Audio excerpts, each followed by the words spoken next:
this entire hillside is on fire. It has already crossed the street, and there's a building here that is in danger of also going up in flames.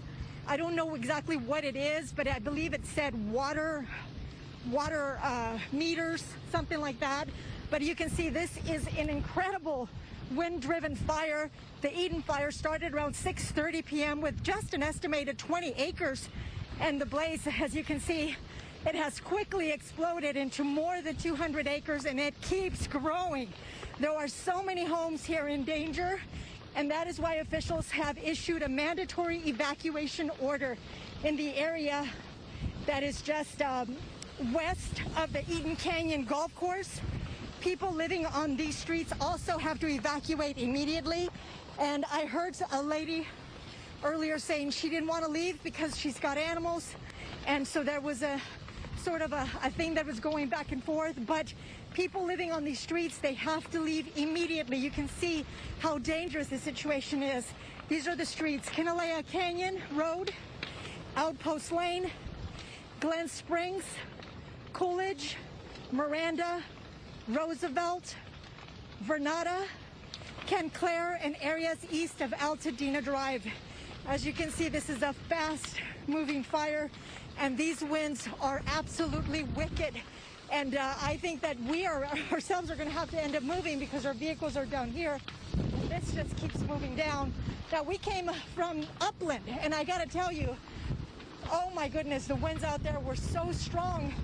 It was difficult to stand in one place, so we were concerned that a fire could break out there when this one broke out, and we were sent to this location. But as you can see, Pasadena fire, LA County fire, there are so many units that are here battling this blaze. As I said, there are so many homes that are in danger, and at this point we did hear that one home is on fire. And right over here, Joab, you can see more people coming with their horses. They're trying to rescue their animals. Can you imagine just, oh my goodness, these embers flying everywhere. Hi there, how many more horses do you have? We have a couple we just let loose over there. We're trying to get as many as we can out. Yeah. Are any homes out there on fire? Honestly, I did not pay attention. I just drove straight to the barn to get my horses out and get the rest of these guys out. We're not just gonna let them burn. A bunch in there still. How many more? We don't know. I don't know how many. How many did you let out? We took about 4 of them in trailers, 2 in the different trailers, 3 in another one. So there should be at least maybe 12. About 12? Are there more people out there right now? It's a whole bar. Let's get these out. I got, let's see. So there's 4, 2, 3, what is that, 9? How is before 10? 11, 12. There's 12. Yeah, no, they're pretty wired up. Yeah. They're getting used to it now, but when the wind's blowing and the embers are, they don't really know what to do. Have you seen anything like this? Look at that hillside. Yeah, I've rescued before. Yeah? Yeah. Please be safe. Yeah, thank you. You be safe too. Yeah. I think, Joab, we're going to have to end up moving because I could see all of the firefighters that were stationed at this location and the police officers. They already left. And again, this is New York Boulevard. Altadena is up here, and this is Bradley. And the building that is very close to being on fire, and it may be before the end of the night. Again, I don't know exactly what it is, but I did see water. And the other thing I wanted to point out too is the air. It's not just bad. I don't know how to describe the smell, but it's not. It's like plastic and chemicals. You can smell like this furniture you buy at stores, various big box stores.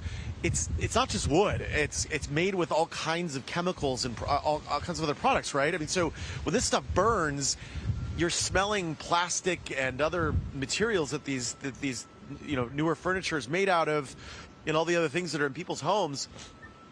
And it's very hard to breathe at times. It kind of makes you choke, even with your mask on. It's tough. And so there's that as well. And the firefighters, of course, are right up against that when they're inside these buildings or inside these homes or are right on the perimeters of them. So they're battling that as well. It's just hard to wrap your mind around what we're seeing tonight on the scale of what we're seeing.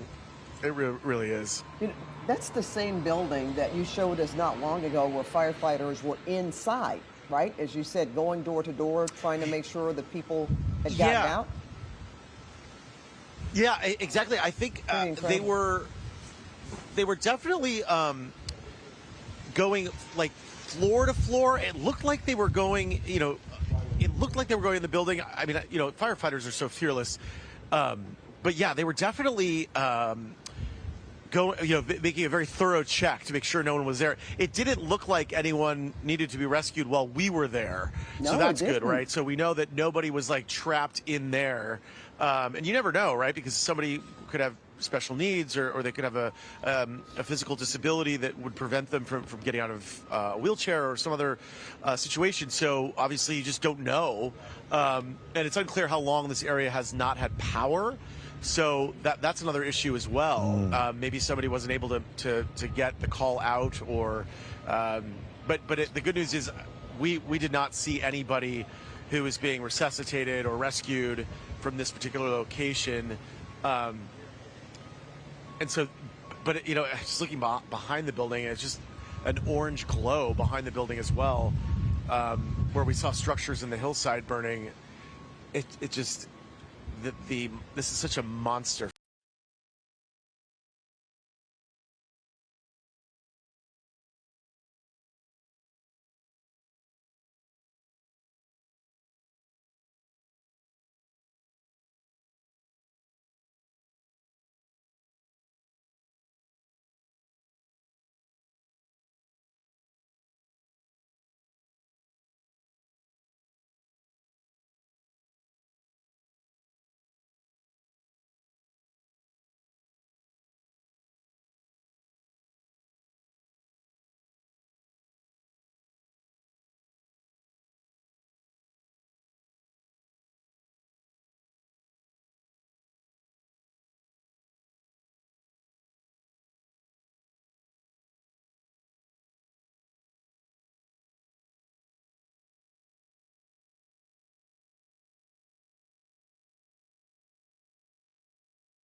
You want to do it? 2, 3, Let's 4, do it. 5. Let's do it.